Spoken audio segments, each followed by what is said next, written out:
The silence of the Rub al Khali was a presence all its own.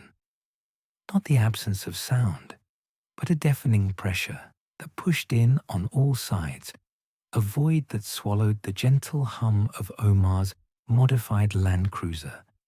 He had been driving for 3 weeks, leaving the last outpost of civilization behind on a whim that had hardened into a quest. The dunes, rising and falling in perfect wind-carved arcs, stretched to a horizon that shimmered under a sun so fierce it felt less like light and more like a physical weight. Omar wasn't a poet or a philosopher. He was an urban legend hunter, a folklorist with a high-tech twist. For years, he had chased the shadows of myths, from the haunted ruins of castles to the whispers in forgotten catacombs. But this was different. This was elemental. This was the Djinn. His tablet lay on the passenger seat, open to a scan of an ancient text. The words, written in a spidery Kufic script, spoke of a specific, malevolent entity, the Djinn of the Well of Shaytan. The well was not a source of water, the text warned, but a vortex of smokeless fire, a gateway to a realm parallel to our own. This particular Djinn, it was said, was a collector, not of gold or jewels, but of sanity. He would lure travelers with mirages, haunt them with whispers, and when their minds finally broke, it would claim their souls as a grim trophy. Omar scoffed at the last part, but a chill, colder than the desert night, ran down his spine. His drone, a sleek black predator he called Efrit, hummed overhead, its cameras and thermal sensors sweeping the vast expanse. So far, it had found nothing, just sand, heat, and an inhuman emptiness. He set up camp as the sun began its swift descent, painting the dunes in hues of fire and bruised lavender. The wind, which had been a gentle breath all day, picked up, a low moan that seemed to carry distant, unintelligible words. Omar built a small fire, its cheerful crackle a defiant sound in the overwhelming stillness. He sat, sipping sweet, hot tea from a thermos, his eyes fixed on the darkening horizon, feeling less like an explorer and more like a mouse in a vast, open field. The first sign came that night. A scratching sound, soft at first, began on the side of his tent. He froze, his hand hovering over the flashlight. It was too regular to be an animal, too deliberate to be the wind. It was a rhythmic, almost playful tap-tap-tapping, moving slowly from one side of the tent to the other. Omar's heart hammered against his ribs. He gripped the flashlight, his knuckles white. The tapping stopped. He held his breath. Then came the whisper. It was a soft, sibilant sound, right beside his ear, as if someone was standing just inches away. It was not in Arabic, not in any language he knew. It was a series of clicks and soft exhalations, a sound that felt less like communication and more like a mockery. He bolted upright, scrambling for the tent flap, his flashlight beam slicing through the darkness. Nothing, just the fire, casting long, dancing shadows. He shone the light into the empty expanse. The beam was a futile sliver of light against a wall of black. He spent the rest of the night huddled by the dying embers of his fire, his rifle resting across his knees. The whispers continued, now coming from all directions, a cacophony of disjointed sounds that danced just on the edge of comprehension.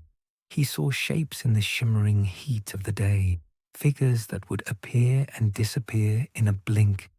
He told himself it was the heat, the isolation, the mind's desperate need to find a pattern in chaos. On the 5th night, he found the well. His GPS coordinates, meticulously gleaned from the ancient text, had led him to a small, unremarkable rock formation.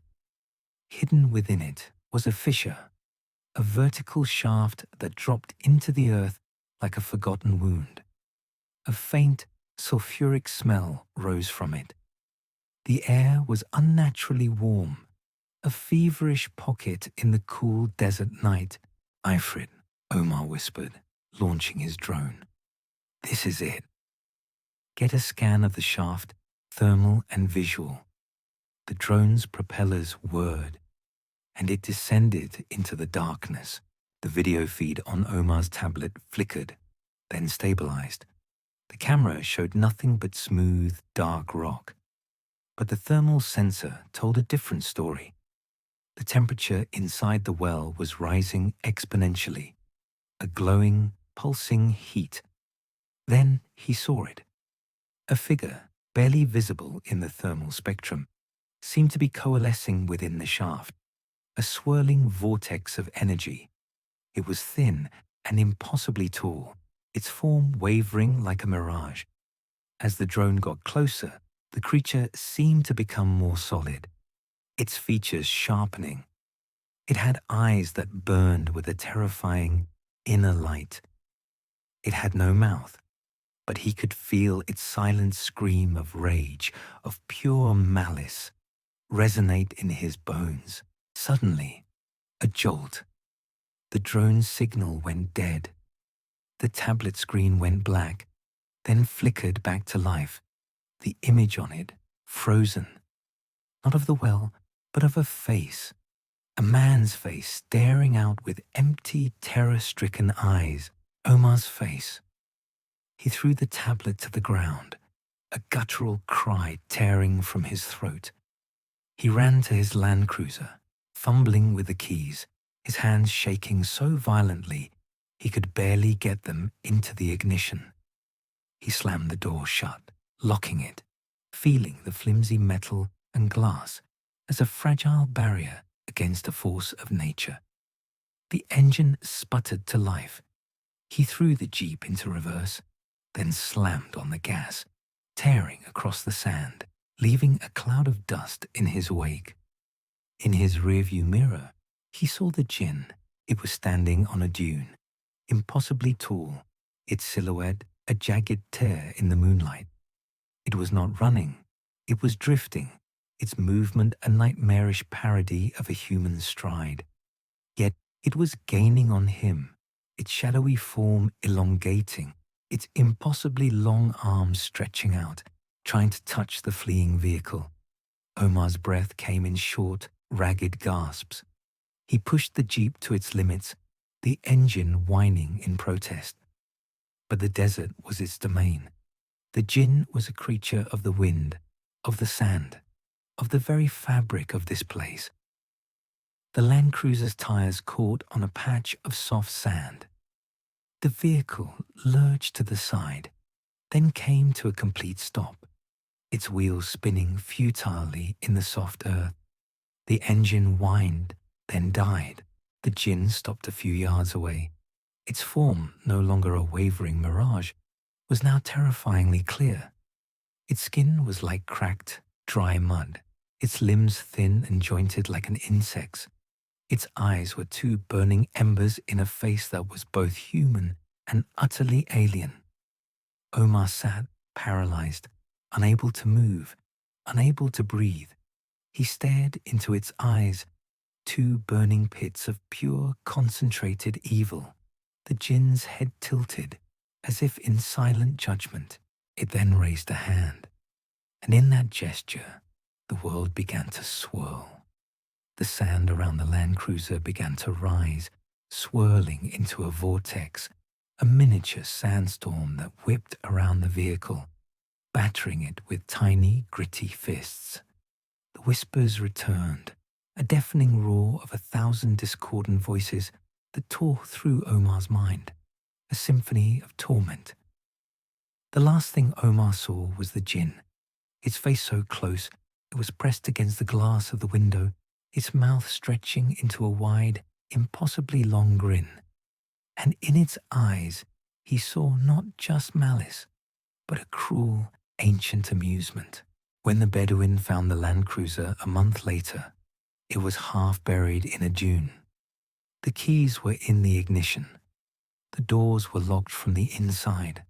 They saw the remnants of a fire, a small, abandoned camp. But of Omar, there was no trace, just a single, solitary footprint, leading away from the vehicle and into the vast, empty heart of the desert, and a faint, almost imperceptible scratching sound carried on the wind.